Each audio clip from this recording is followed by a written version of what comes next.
In March 1953, a man named Iosif Stalin, the most absolute power on earth, collapsed on a bed. But the bodyguards stood frozen outside the door, the aides simply waited in silence, and no one dared to approach him.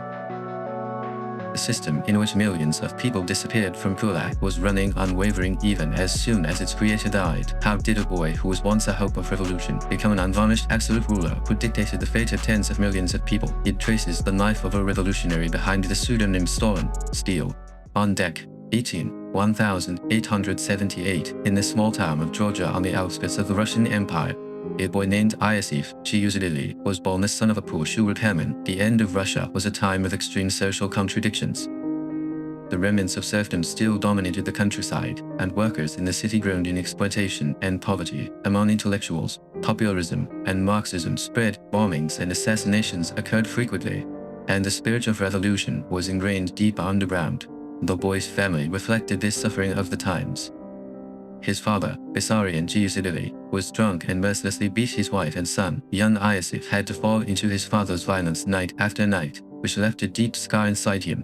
Mistrust and hostility towards the outside world, compulsion not to be controlled, and paradoxically a desire to completely control others. All of these psychological clues were formed during this time. In 1884, 6-year-old Iosif suffered from smallpox. He had a high fever and rash that lasted for several days, and after his recovery, his face was left with a scar that would not be erased for the rest of his life. Other children made fun of his appearance, which further isolated him. A sense of victimization and inferiority were deeply ingrained in his personality. This experience later developed into a paranoid disposition in which he took criticism as a personal insult and could not tolerate his competitors. The mother, Yekaterina, longed for her son to become a priest after escaping poverty and violence. In 1894, 16-year-old Iosif entered Tbilisi Seminary, but strict discipline and authoritative teaching style only antagonized him, and instead he began devouring banned revolutionary books. Reading Marx's Capitalism, Lenin's pamphlets, and the works of Russian populists, he was given an ideological framework for his personal anger and victimization.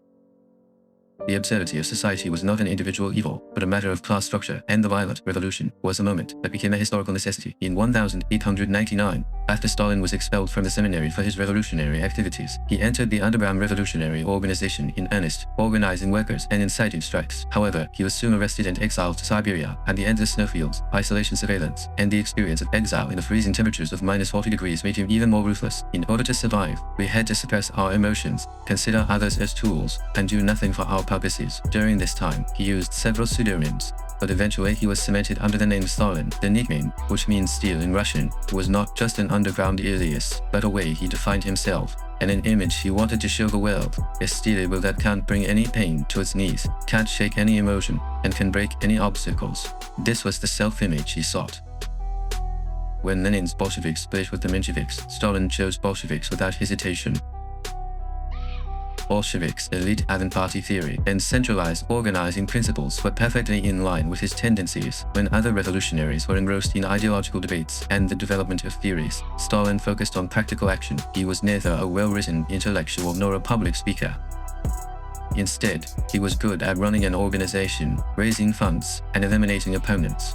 On June 26, 1907, a daring bank robbery occurred in Tbilisi. The Bolshevik armed group stormed the cash carriage and seized 250,000 rubles, which Stalin planned behind the scenes. Dozens of people were killed during the operation, but for Stalin it was an inevitable sacrifice to secure revolutionary funding. In the face of the revolutionary cause, individual lives became secondary, and violence became a legitimate means. Pure revolutionaries gradually began to be wary of his disposition, and he failed to build real trust in his relationship with his comrades. Either tended to see everyone as a potential competitor or traitor, and took criticism as a personal attack. If you lose an argument, you did forgive your opponent, and you showed an obsession with gaining the upper hand in power relationships. This paranoid distrust was not just a personality flaw, but a psychological basis for a fear system that would engulf tens of millions of people in the future. In October 1917, the Bolshevik Revolution succeeded. A new Soviet government was established. Lenin became the leader. Trotsky was revered as a revolutionary hero, while Zinoviev and Kiev reigned as big names in the party. Stalin's presence, by comparison, was relatively minimal, but he was quietly establishing himself. During the Civil War, He controlled ethnic minorities as a member of the People's Committee on Ethnic Affairs, and carried out ruthless compulsory requisition in the process of food procurement. The opposition was relentlessly removed, disagreements were viewed as treason, and the ideals of the revolution were gradually fading in the face of the reality of maintaining power. On April 3, 1922, Stalin was appointed secretary of the newly established Bolshevik Party Central Committee. At the time, most party executives regarded the person as a working-level position to prepare minutes, manage documents, and coordinate administrative affairs. When flamboyant theorists and orators argued over the line in the Politburo, the chief secretary looked like a man behind the scenes organizing papers. Stalin himself seemed to accept this position with a humble attitude. But Stalin knew exactly the true value of this position, and the chief secretary managed the personnel records of the party members. Who is placed where, who is promoted, who is demoted. All these decisions have gone through the secretary's office. The secretary also had the authority to appoint secretaries of local party organizations. It was also the secretary's job to prepare the agenda for the Central Committee meeting, distribute documents, and control the flow of information. It was a position to take control of the entire neural network of the party. Stalin began to move systematically, and he placed his loyalists in major local organizations. Party secretaries from Ukraine, Georgia, and Siberia were filled with people who were indebted to Stalin. The working executives of the Central Committee, the inspectors of the Inspection Committee, the editors of the party's organs. These were his people, too. They provided Stalin with information, identified his intentions, and monitored the trends of potential opponents. Behind the formal power structure, an informal network of loyalties was being built. At the same time, Stalin remained moderate and neutral on the outside. They avoided extreme positions in the party's arguments and acted like mediators, coordinating opinions from both sides. Instead of a spectacular speech, I made a practical report, emphasizing organizational efficiency over theoretical originality. This strategy made him appear to be a non-threatening figure, and his potential rivals were not wary of him. Behind the official cause of revolutionary legitimacy and unity of the party, the secret purpose of perfect control of the individual was being built. In December 1922, Lenin suffered 2 strokes. In a state of disbelief, he began to worry deeply about the future of the party. From late December 1922 to early January 1923, Lenin wrote a series of oral notes, and in this document, later known as Lenin's Will, he evaluated key party leaders. As for Trotsky, he called him the most capable man but pointed to excessive confidence, and reminded Zinoviev and Khlevniuk of their 1917 betrayal. However, the evaluation of Stalin was harshest, and on January 4, 1923, Lenin dictated an additional memo. Comrades, Stalin concentrated infinite power in his own hands after he became chief secretary, and I'm not sure he can always use this power carefully enough. And a few days later, I added a more direct recommendation. Stalin is too rough. This flaw is tolerable among comrades, but it becomes intolerable in the position of chief secretary. I therefore suggest to my comrades that they consider how to remove Stalin from the post. On January 21, 1924, Lenin died, and his will was delivered to the party leadership ahead of the party congress in May. The question of whether to release the suicide note became controversial. Trotsky insisted on disclosure, but he did not push aggressively. Zinoviev and Khlevniuk rather defended Stalin. They saw Trotsky as a more dangerous competitor, and they needed Stalin as an ally. In the end, the will was read only to the delegation of the party convention, and it was not included in the official record. Lenin's last warning was buried in silence, a moment that determined the course of Soviet history. After Lenin's death, the power struggle within the party began in earnest. The most likely successor was Lev Trotsky. He was a hero of the October Revolution and a military genius who led the Red Army to victory in the Civil War. He was also popular as an accomplished speaker and author. But he had a fatal weakness. The foundation within the party's organization was weak, and personal relations with other leaders were not good. Stalin formed an unofficial alliance with Zinoviev and Khlevniuk, the so-called True Kids. The three collaborated in isolating Trotsky, and from 1923 to 1924, Trotsky gradually became alienated from the party. His policy proposals were repeatedly rejected, and his speech was the subject of criticism. The term Trotskyism was coined to refer to a left-wing deviation from the party's line. In 1925, Stalin changed his strategy. After removing Trotsky, now Zinoviev and Khlevniuk are a threat. Stalin joins hands with the right-wing leader Nikolai Burin. Now Zinoviev and Khlevniuk have been branded leftist opponents, and their actions in cooperation in concealing Lenin's will in the past have become rather a weakness. In 1926 and 1927, Zinoviev and Khrushchev were ousted from the Politburo and removed from key positions. In November 1927, Trotsky was expelled from the party, soon afterwards exiled to Almaty, Kazakhstan, and the following year he was completely expelled from the Soviet Union. The sight of the revolutionary hero crossing the border into exile symbolized the solidity of Stalin's power. Trotsky finally settled in Mexico through Turkey, France, and Norway, but he never stopped criticizing Stalin in exile. And in August of 1940, the assassin Ramon Mercader sent by Stalin hit Trotsky in the head with an ice axe. It was the moment when the last competitor of the revolution was removed. Stalin, in power, began to fundamentally reshape Soviet society, and in 1928, the first five-year plan was launched. Rapid industrialization was the goal, and its resources had to be extracted from the agricultural sector. Stalin pushed for a policy of collectivization of agriculture. The plan was to integrate private farms into a collective farm named cohort, and to control the produce by the state. The greatest resistance came from the wealthy peasant class called Gulag.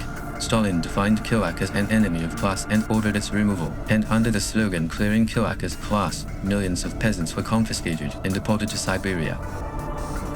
In the process, farmers who resisted collectivization were branded sabotage offenders and arrested or shot to death, while farmers slaughtered livestock and hid grain as a sign of resistance. From 1932 to 1933, a great famine occurred in Ukraine and the North Caucasus region, and this catastrophe, known as Holodomor, was a direct result of forced collectivization and ruthless grain exploitation. The state even took seed grain from farmers to sow and banned food from starving areas.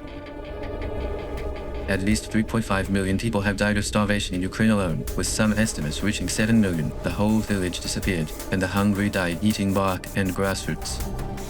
Stalin didn't acknowledge famine.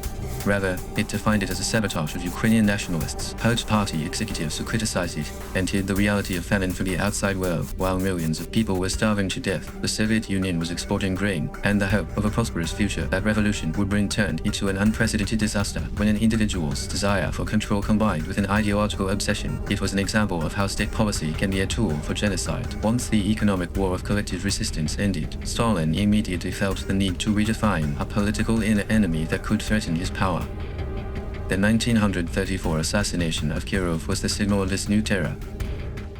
On December 1, 1934, around 4:30 p.m. gunshots rang out at the Smolny Palace in Leningrad. Sergei Kirov, the first secretary of the Leningrad Party, was assassinated. The culprit was a junior member of the party, Leonid Nikolaev, according to the official announcement.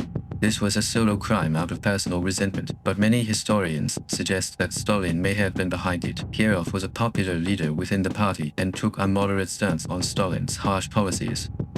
At the 1934 Party Congress, some representatives were rumored to have moved to appoint Kirov as secretary, and for Stalin, Kirov was a potential competitor and threat. On the day of the assassination, Kirov's head of security was killed in a mysterious accident, and Nikolaev was shot during interrogation, and the truth was buried forever. Stalin used the incident as an opportunity. On the night of the assassination, he immediately went straight to Leningrad and led the investigation himself. At midnight on December 1, the Central Executive Committee passed an emergency decree. It said the investigation of the alleged terrorists should be completed within 10 days. The trial will be conducted without a lawyer. The appeal will be impossible, and the death penalty will be executed immediately. The statute became a legal instrument for the Great Purge. Soon a wave of arrests began. At first, former opposition figures such as Zinoviev and Khrushchev were targeted, and they were imprisoned on charges that they were morally responsible for the assassination of Kirov. But this was just the beginning. From 1936 to 1938, the Great Purge reached its peak, terrorizing entire Soviet society. In August 1936, the first Moscow trial was held. 16 former Bolshevik leaders, including Zinoviev and Khrushchev, sat in the defendant's seat, and the indictment was shocking. They conspired with Trotsky to assassinate Stalin and other party leaders, and they ran a terrorist organization trying to overthrow the Soviet Union. The trial was conducted publicly, and foreign journalists were also allowed to attend. What was surprising was that the defendants confessed to all the allegations. Leaders who had led the revolution earlier with Lenin tearfully confessed their crimes in public court, and asked the party and Stalin for forgiveness. Behind this strange sight was a system of sophisticated torture and psychological pressure at work. The defendants were held for months in an underground prison of NKVD, a secret police organization. The NKVD was then a super-state agency that oversaw arrest, investigation, and internal control, and was a key executive organization of the Great Purge. It was followed by unsleeping torture, constant interrogation, and threats to the family. If you confess, you will save your life. The threat was repeated. If you resist, your whole family will be executed. Some even chose confession as their last service to the party. Even false confessions were considered part of the service of the party and were interpreted as an act of exposing conspiracies by outside forces. All 16 were convicted and shot on August 25.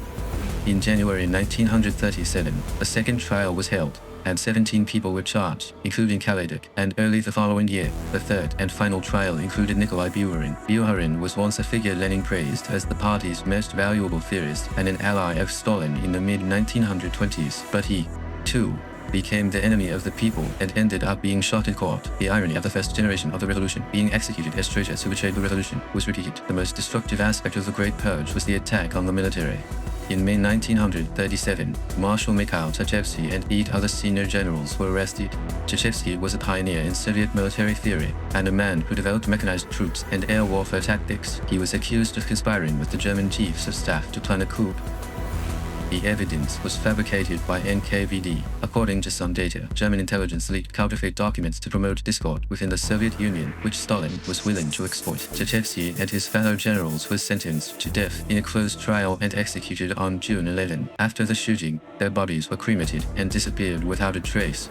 The military purge was just beginning, and from 1937 to 1938, the command structure of the Red Army was dismantled, and 3 of the 5 marshals were executed. 13 of 50 military commanders, 57 of 85 corps commanders, and 110 of 195 division commanders were arrested or shot. Most naval admirals were also removed, and a total of more than 35,000 officers, including air commanders, were purged. This destructive purge had a devastating effect on the military power of the Soviet Union. Experienced commanders disappeared, and the position was filled with loyal but incapable figures. The development of military theory was halted, and new tactical experiments were considered dangerous deviations. Just a few years later, in the phase of the survival test of Hitler's invasion, the price of his decision was paid for by millions of lives. The Great Purge was not just a matter of high-ranking officials. It engulfed entire Soviet society: factory manager, scientist, engineer, teacher, artist. No job, no position was safe. The reasons for the arrest were ambiguous. The enemy of the people, the Trotskyists, foreign spies, and the sabotage. This social stigma was attached without concrete evidence. NKVD operated a quota system. Each district was given a number of people to arrest. Local NKVD chiefs had to fill this quota, and it didn't matter if they actually committed a crime. Failure to meet the quota has led to the doubt of the person in charge himself, and if it is succeeded, it has been praised for its revolutionary vigilance. The purge has become a self-proliferative system that works on its own logic. In these Soviet societies, pushing became commonplace. Neighbors accused neighbors, and colleagues betrayed colleagues. Minor comments from the past, contact with foreigners, distant relatives with the opposition, everything was grounds for doubt. An anonymous complaint flooded the NKVD. Some were from genuine loyalty, but in many cases they were personal resentment, a desire for promotion, or a preemptive attack to protect themselves. Fear was also rampant among party executives. When Stalin spoke up at the Politburo meeting, everyone tried to figure out what he meant. Even when to start clapping and when to stop became a survival skill.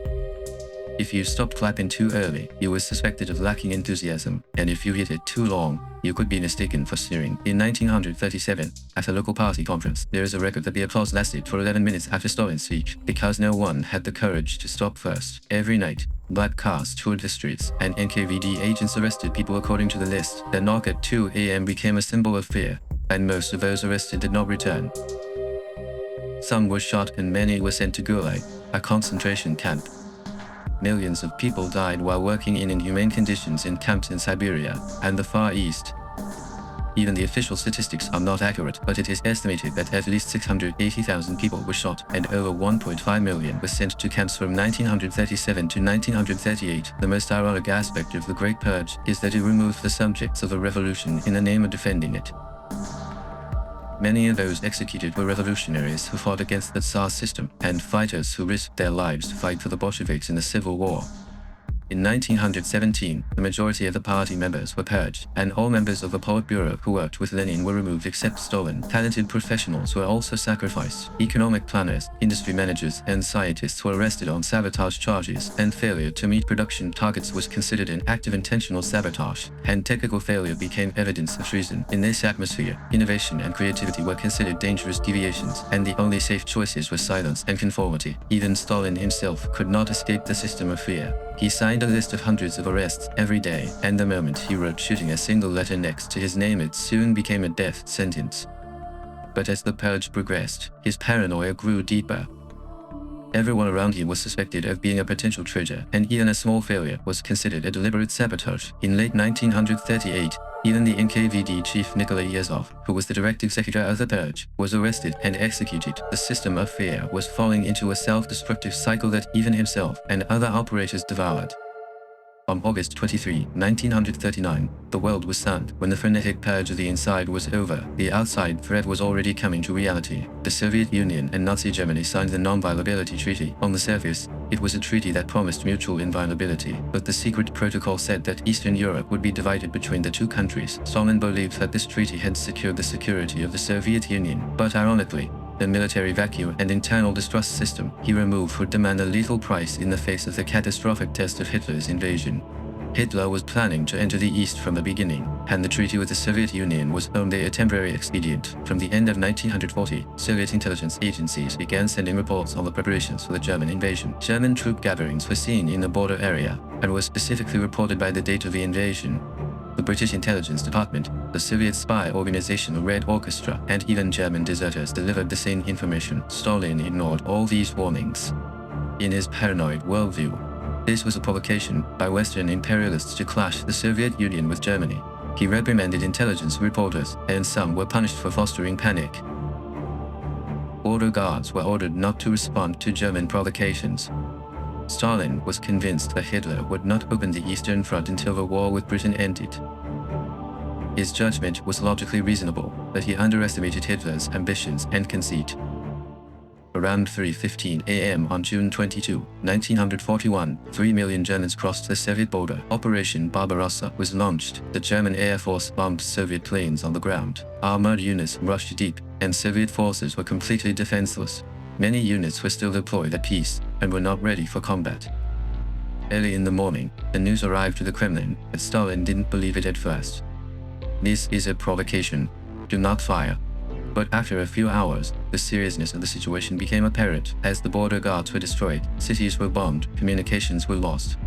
It was a moment when Stalin's judgment, which he was so sure of, turned out to be completely wrong. Stalin was in a state of psychological shock, and for a few days from June 22, he did not come out confined to his dacha, a secret villa in the suburbs of Moscow. In the absence of a national leader, the defense system is in chaos. Urgent decisions were needed on the front lines, but no one dared to issue orders without Stalin's approval. As a result of the purge of experienced generals, the remaining commanders had neither the ability to cope with the situation nor the courage to make their own judgments. In the early days of the invasion, Soviet forces suffered the shock and enormous damage of the entire front line collapsing. Thousands of tanks and planes were destroyed, and hundreds of thousands of soldiers were surrounded. In this collapse, the Germans broke through the Western Front, and after Minsk fell, the Germans advanced 50 kilometers a day. After the subsequent collapse of the front line, Smolensk was surrounded, the road to Moscow seemed to open, and on the northern front, Leningrad was surrounded. And a harrowing 900 days of siege began. In early October, the Germans launched their final offensive against Moscow, Operation Typhoon. Government agencies were introduced to the east, and foreign embassies moved to Khlevniuk. Panic spread among the citizens of Moscow. Some tried to escape, and looting and disorder arose. Stalin decided to stay in Moscow. This was a result of careful calculation, and I knew that if news broke that the leader was abandoning the capital, the will to defend would collapse completely. On Nov. 6, Stalin delivered a speech commemorating the revolution in an underground bunker as German forces advanced all the way to the suburbs of Moscow. The next day, a traditional revolutionary anniversary military parade was held in Red Square, and the event, which took place within the range of German artillery, served as a symbol of resistance to both citizens and the military. Stalin's speech was different than before. Instead of revolutionary rhetoric and class struggles, it appealed for Russian history and national pride. Alexander Nevsky, Dmitry Donskoy, Kutuzov, heroes of the Tsar era were summoned. It was a moment of transition from a communist revolutionist to a leader of the nation. The soldiers headed straight to the front line as soon as the parade was over, and the sound of their marching footsteps gave hope to the citizens of Moscow. In late November, the German offensive stopped and Russia's harsh winter began. The Germans, unprepared for the winter battle, gradually retreated, and the Soviets launched a counteroffensive on December 5. The front line was stabilized again as reserve forces moved from Siberia were deployed, and Moscow was protected, but the price was enormous. In the first 6 months of the invasion, the Soviet Union lost more than 4.5 million troops, most of them killed or captured. Ironically, the catastrophe of war further solidified Stalin's power. In the face of a national crisis, all resources and authority were concentrated in the Supreme Command, and any criticism or disagreement was considered national treason. The wartime communist system has been recreated in an extreme form. The failed generals were dismissed or shot immediately, and the commanders of the retreating unit were treated as traitors. Stalin, as the supreme commander, had direct command of the war. He interfered with military details and frequently ignored the general's suggestions. In the summer of 1942, his dramatic decisions led to an unreasonable strategy of simultaneous offensives in Stalingrad and the Caucasus, with catastrophic consequences in the early days. But over time, Stalin began to trust the strategic judgment of outstanding generals, including Georgy Zhukov, Konstantin Mokosovsky, and Alexander Vasilevsky, and as a result the situation gradually improved. Victory at the Battle of Stalingrad was a decisive moment to change the course of the war. Then Soviet forces gradually advanced towards mainland Germany, ending the war by capturing Berlin in May 1945. Despite the sacrifices and widespread destruction of tens of millions of people, Stalin established himself as a hero of the War of the Contrasters. In the process, the early disastrous failures were buried in the shadow of the final victory, and the dictator was reborn as a savior. On June 24, 1945, a victory parade was held at Red Square. In the rain, hundreds of Nazi flags were thrown in front of Lenin's grave, and Stalin watched it from above. Now he's not just a party secretary. He's been revered as an absolute leader of the Soviet Union with the rank of Marshal, a world historical hero who repelled fascism. Victory in the war seemed to justify the entire Stalinist system. In the 1930s, harsh industrialization became the basis for the production of war goods, and it was touted that a strong centralized system enabled efficient mobilization of war. Even though the Great Purge weakened the military and led to the initial crushing defeat, this fact was excluded from history.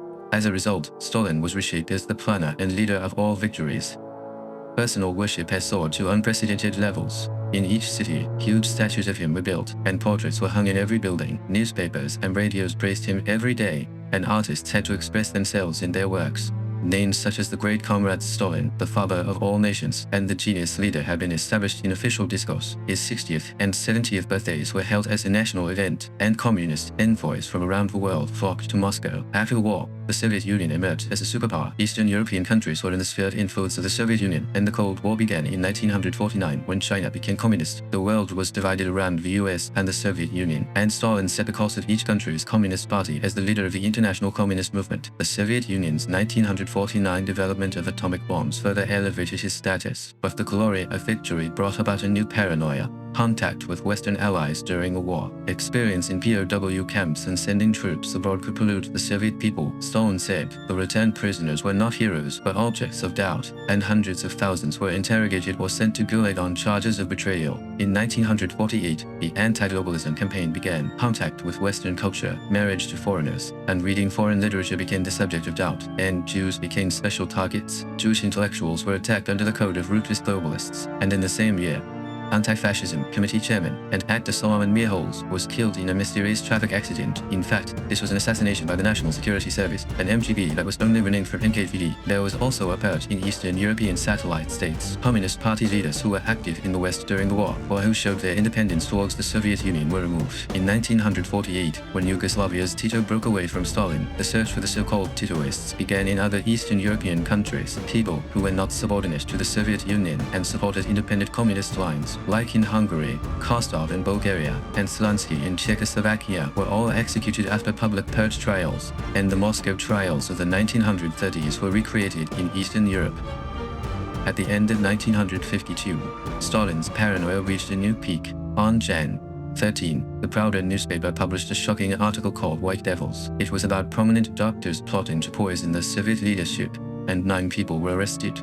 6 of them were Jews, who were accused of colluding with Western intelligence to try to kill senior leaders under the guise of medical therapy.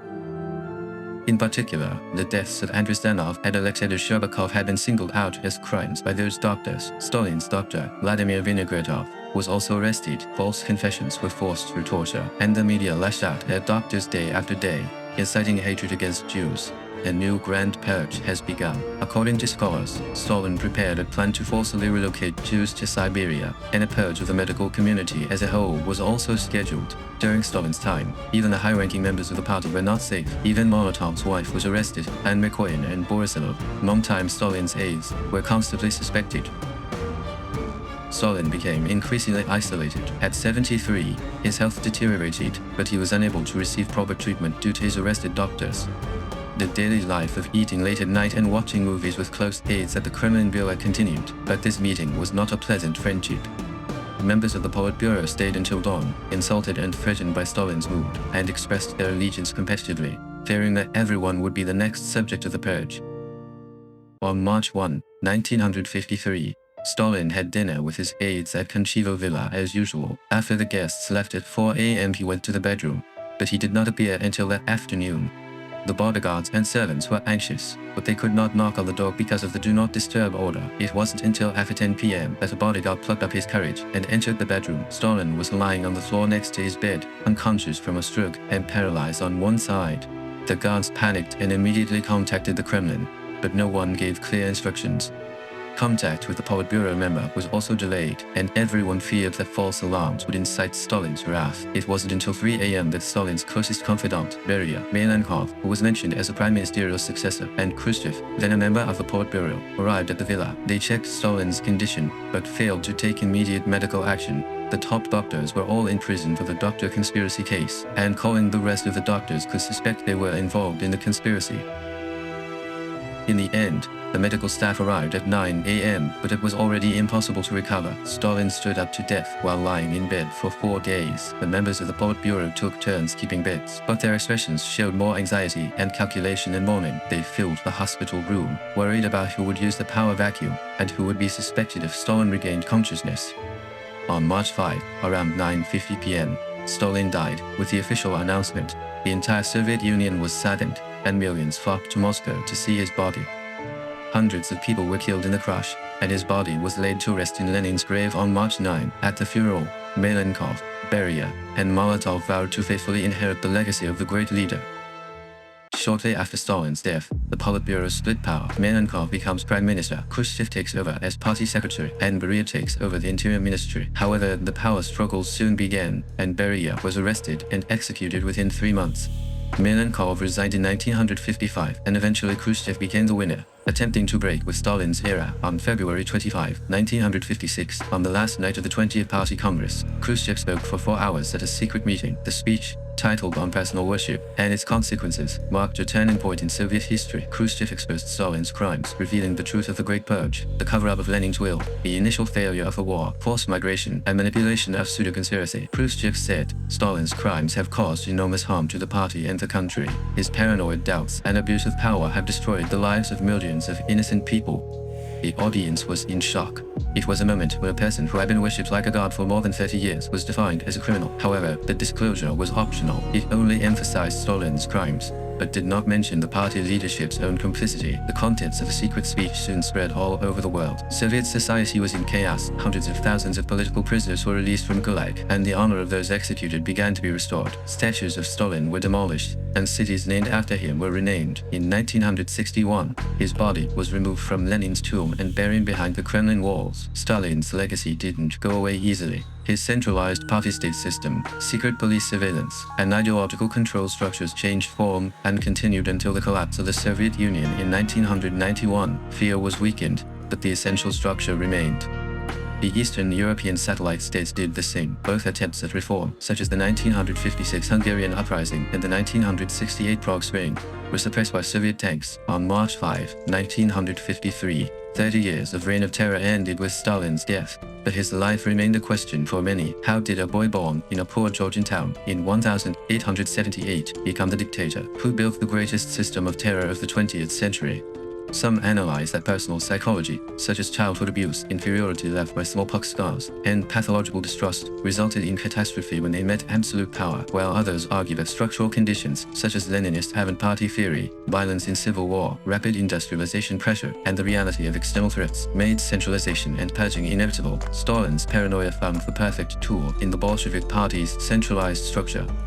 The idea of revolutionary purity justified violence, and external threats rationalized internal purges. As individual flaws and the logic of the system amplified each other, fear became a self-replicating mechanism.